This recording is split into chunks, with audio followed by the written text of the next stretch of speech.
మరొక breaking news చూస్తున్నాం. సకాలంలోనే తెలంగాణలో ఎన్నికలు వచ్చే అవకాశాలు ఎక్కువగా ఉన్నాయి. ఈ మేరకు ఎన్నికల సంఘం ఎన్నికల నిర్వహణపై సీరియస్గా దృష్టి సారించింది. వచ్చే నెల 3 నుంచి 3 రోజుల పాటు ఎన్నికల సంఘం బృందం రాష్ట్ర పర్యటన చేరున్న నేపథ్యంలో పార్టీ నేతలు, అధికారులతో పాటు ఓటర్లు ఎన్నికల్లో పాల్గొనేందుకు చైతన్య కార్యక్రమాలు చేపట్టనుంది. వన్ నేషన్ వన్ ఎలక్షన్ పై చర్చ జరుగుతున్న నేపథ్యంలో తెలంగాణ ఎన్నికలపై సస్పెండ్ కొనసాగుతుంది. ఇప్పటి వరకు తమకు ఈ విధమైన ఆదేశాలు కానీ సూచనలు కానీ ఎన్నికల సంఘం రాష్ట్ర అధికారి వికాస్ రాజ్ తెలిపారు.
బ్రేకింగ్ న్యూస్ చూస్తున్నాం. సకాలంలోనే తెలంగాణలో ఎన్నికలు వచ్చే అవకాశాలు ఎక్కువగా ఉన్నాయి. ఈ మేరకు ఎన్నికల సంఘం ఎన్నికల నిర్వహణపై సీరియస్గా దృష్టి సారించింది.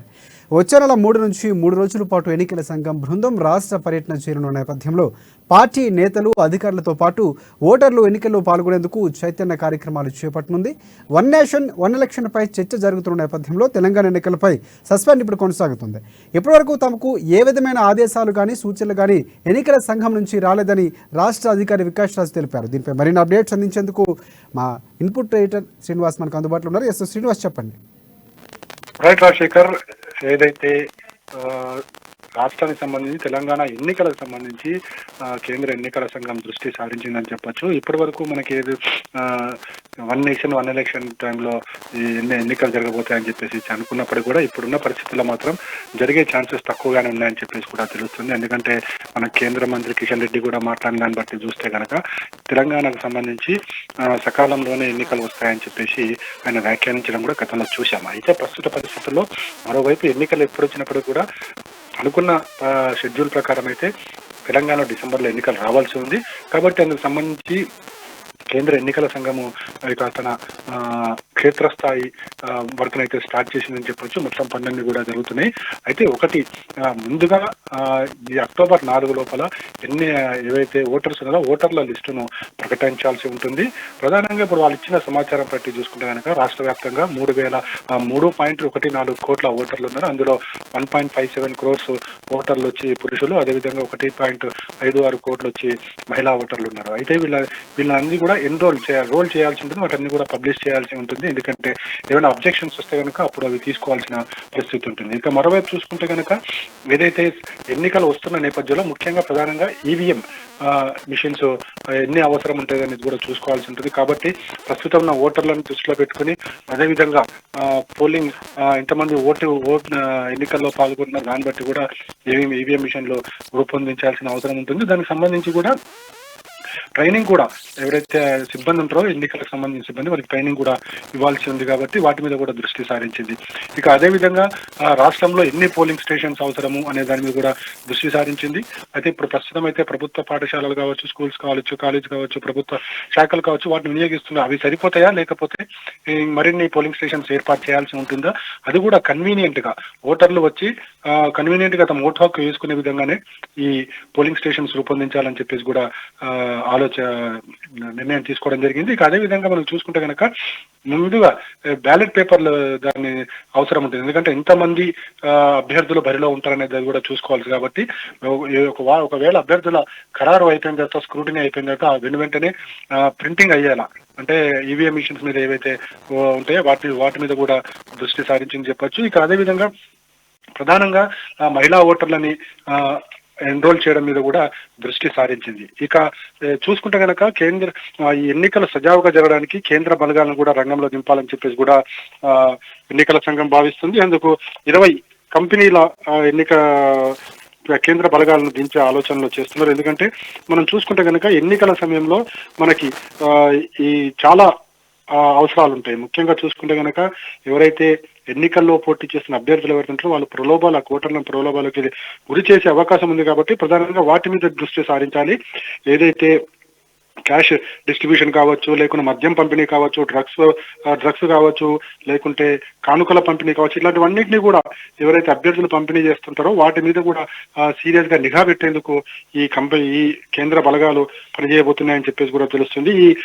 అంటే 20 సంస్థలు, కేంద్ర ప్రభుత్వ సంస్థలు ఇందులో ఇన్వాల్వ్మెంట్ కాబోతున్నాయి. ప్రధానంగా వీటిలో చూసుకుంటే కనుక మనకి ఫైనాన్షియల్ సంస్థలు ఏవైతున్నాయో, ఇన్వెస్టిగేషన్ ఏజెన్సీస్ తో పాటుగా మనకి చూసుకుంటే కనుక ఆర్బీఐ ఉండబోతుంది, అదేవిధంగా రెవెన్యూ డిపార్ట్మెంట్ ఉండబోతుంది, ఇంటెలిజెన్స్ ఉండబోతుంది, ఈడీ, ఇన్కమ్ ట్యాక్స్ డిపార్ట్మెంట్లు కూడా ఇందులో ఈ కేంద్ర బలగాలు దాంట్లో ఉండబోతున్నాయి. ఎక్సైజ్ డిపార్ట్మెంట్ తో పాటుగా రైల్వే ప్రొటెక్షన్ ఫోర్స్, అదేవిధంగా స్టేట్ పోలీస్ ఫోర్స్ కూడా ఇందులో ఇన్వాల్వ్ కాబోతుంది. అంటే ఎందుకంటే మనకి ఎన్నికలు సజావుగా సాగేందుకు వీళ్ళు అంతర్గతంగా ప్రధానంగా ఏదైతే ఫ్రీ బీజ్ అంటామో మన ఉచితాలు పంపిణీ చేస్తుంటారు అభ్యర్థులు, వాటి మీద నిఘా పెట్టడానికి వీరిని ఉపయోగించాలని చెప్పేసి కూడా భావిస్తుంది. ఇది ఒకటే కాకుండా మరో 20 సంస్థలను కూడా రంగంలో దిగబోతుంది. వీళ్ళంతా కూడా ఎన్నికలకు సంబంధించి ఎన్నికల పోల్ సజావుగా సాగేందుకు వీళ్ళంతా కూడా పనిచేయబోతున్నారు. మొత్తానికి చూసుకుంటే కనుక మనకి క్షేత్రస్థాయిలో ఎన్నికలకు సంబంధించి భారత ఎన్నికల సంఘం ఏర్పాట్లు చేసిందని చెప్పొచ్చు. అయితే ఈ అక్టోబర్ 10 లోపల షెడ్యూల్ రావాల్సి ఉంది. ఏదైతే గతంలో మంత్రి కేటీఆర్ చెప్పినట్టు అక్టోబర్ 10 లోపల షెడ్యూల్ రాకపోతే కనుక ఇప్పట్లో ఎన్నికలు లేవని చెప్పారు. కాబట్టి అక్టోబర్ 10 లోపలనే షెడ్యూల్ వచ్చే అవకాశం ఉంది, 2వ వారంలో షెడ్యూల్ వచ్చే అవకాశం ఉందని చెప్పేసి కూడా మనకి కేంద్రం నుంచి కొంత ఎన్నికల సంఘం నుంచి అందుతున్న సమాచారం. అయితే ఇది ఎంతవరకు అంటే వన్స్ ఒకసారి ఈ పార్లమెంట్ సమావేశాలు అయిపోయిన తర్వాత క్లారిటీ వచ్చే అవకాశాలు అయితే కనిపిస్తున్నాయని చెప్పేసి తెలుస్తుంది. ఏదైతేనప్పటికీ కూడా షెడ్యూల్లోగా ఎన్నికలు నిర్వహించేందుకు మాత్రం తెలంగాణలో ఏర్పాట్లు అయితే జరుగుతున్నాయని చెప్పొచ్చు. రాజశేఖర్ రైట్. ఒకటి శ్రీనివాస్, గతంలో కూడా ప్రొసీడింగ్ కమిటీ కూడా వేయటం, దాన్ని సంబంధించిన ప్రక్రియ కూడా మొదలైంది, ముందస్తు వచ్చే అవకాశం ఉందని కూడా గతంలో వచ్చినప్పుడు కూడా పూర్తిగా పరిస్థితులు మారినటువంటి పరిస్థితి. వైపు 1 నేషన్ 1 ఎలక్షన్ నేపథ్యం నడుస్తున్నటువంటి, కానీ దాదాపుగా 1 ఎలక్షన్ 1 నేషన్ అనేది లేదనే చెప్పుకోవాలి. ఎందుకంటే మీరు చెప్పినట్లు కిషన్ రెడ్డి చెప్పినటువంటి వ్యాఖ్యలు కానీ లేకపోతే కేటీఆర్ వ్యాఖ్యలు చూసుకుంటే కనుక, సో ఈ నేపథ్యంలో అక్టోబర్ 4 నుంచి ఏదైతే అన్ని పార్టీలకు సంబంధించిన నేతలతో ఎన్నికల కమిషన్ మీటింగ్ పెడుతున్నటువంటి నేపథ్యం, సమావేశాలు నిర్వహించిన నేపథ్యంలో వారి అభిప్రాయాలు సేకరించిన తర్వాత 10వ తారీఖు లోపు వచ్చే అవకాశాలు ఎంతవరకు ఉన్నాయంటారు? ఒకవేళ లేకపోతే కనుక ఏ తేదీలో నిర్వహించే అవకాశం ఉంది? సో మళ్ళీ నెక్స్ట్ ఏడాదికి వెళ్ళిపోతుందా, ఏడాదిలో నిర్వహించే అవకాశాలు కనిపిస్తున్నాయి? అయితే మనకి జమిలీ ఎన్నికలు లేకపోతే కనుక షెడ్యూల్ టైం ప్రకారం వస్తుందని మాత్రం తెలుస్తుంది. ఎందుకంటే వీళ్ళు పార్టీలతో భేటీ అయ్యేది ముందుగా ఎలక్షన్ కమిషన్ కు సంబంధించిన బృందం 3, 4, 5 తేదీల్లో హైదరాబాద్, తెలంగాణ పర్యటించబోతున్నారు. ముందు రోజున సిఎస్ అంటే చీఫ్ సెక్రటరీ, అదేవిధంగా డీజీపీతోని, అదేవిధంగా అన్ని రాష్ట్రాల ఎస్పీలతోని కూడా భేటీ అవుతారు. అంటే అక్కడ పరిస్థితులు ఏ విధంగా ఉన్నాయి, అక్కడ ఏ విధంగా ఏర్పాట్లు చేయాలి, లా అండ్ ఆర్డర్ సమస్య తలెత్తకుండా ఏం చేయాలి, ఒకవేళ లా అండ్ ఆర్డర్ సమస్య తలెత్తితే ఎవరికి కంప్లైంట్ చేయాలి, అలాంటివన్నీ కూడా వాళ్ళతో మాట్లాడతారు. ఆ తర్వాత రాజకీయ పార్టీలతో భేటీ అయినప్పుడు వాళ్ళకి కొన్ని సూచనలు చేస్తారు. ఆ తర్వాత వాళ్ళ నుంచి అభ్యంతరాలు ఏమైనా ఉన్నా సరే తీసుకుంటారు.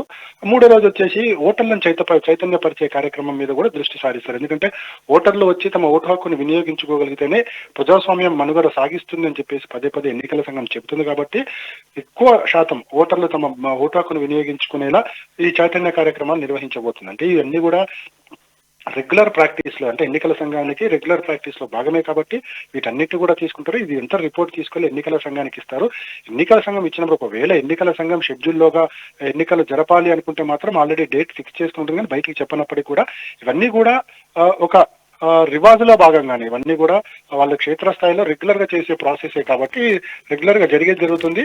ఎన్నికల సంఘం ఎప్పుడైతే షెడ్యూల్ ఖరారు చేస్తుందనే డేట్ ఏదైతుందో దాదాపుగా 2వ వారంలో అయితే బయటికి కూడా అక్టోబర్ 2వ వారంలో ఖచ్చితంగా షెడ్యూల్ విడుదలవుతుందని చెప్పేసి మాత్రం తెలుస్తుంది. చూడాల్సి ఉంది రాజశేఖర్.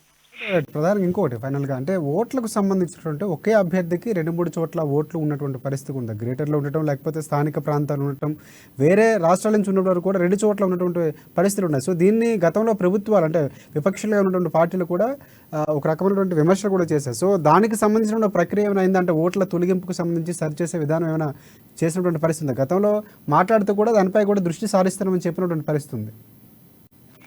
రాజశేఖర్ ఆల్రెడీ ఇప్పటికే దీనికి సంబంధించి ఎలక్షన్ కమిషన్ అన్ని చర్యలు తీసుకుందని చెప్పొచ్చు. వాళ్ళు అందించిన సమాచారం ప్రకారం మన రాష్ట్రంలో 3.14 కోట్ల ఓటర్లు ఉన్నారు. అందులో మహిళా ఓటర్లు, పురుష ఓటర్లు, అదేవిధంగా థర్డ్ జెండర్ ఓటర్లు వాళ్ళు కలిపి ఉన్నారు.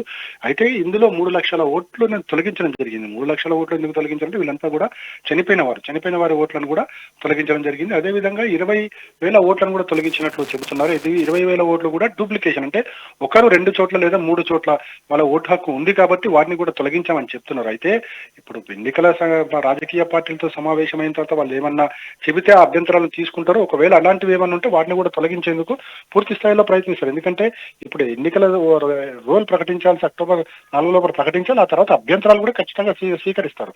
అభ్యంతరాల్లో ఏమన్నా వాళ్ళు చెప్పినట్టు ఒక వ్యక్తికి 2 చోట్ల 3 చోట్ల ఓట్లు ఉన్నాయంటే దాన్ని తొలగించే కార్యక్రమం కూడా చేస్తారు. ఎందుకంటే ఎన్నికలు వచ్చేవి మనకి డిసెంబర్లో రాబోతున్నాయి. సో అప్పటి వరకు కూడా ఓట్ల తొలగింపు కార్యక్రమానికి వాళ్ళకి ఏ విధంగా అబ్జెక్షన్స్ ఉండకపోవు. ఎందుకంటే ఫిర్యాదులు అందుకున్న వెంటనే అది అవునా కాదా అనేది ఖచ్చితంగా వెరిఫికేషన్ చేస్తారు. ఒకవేళ అవునైతే వాటిని తొలగిస్తారు, లేదంటే మాత్రం కంటిన్యూ చేసుకుంటూనే ఉంటారు. యథావిధిగా అయితే ఎన్నికలు జరిగే ఛాన్సెస్ ఎక్కువగా కనిపిస్తున్నాయి. Rajasekhar. Srinivas, right, thanks for update Srinivas.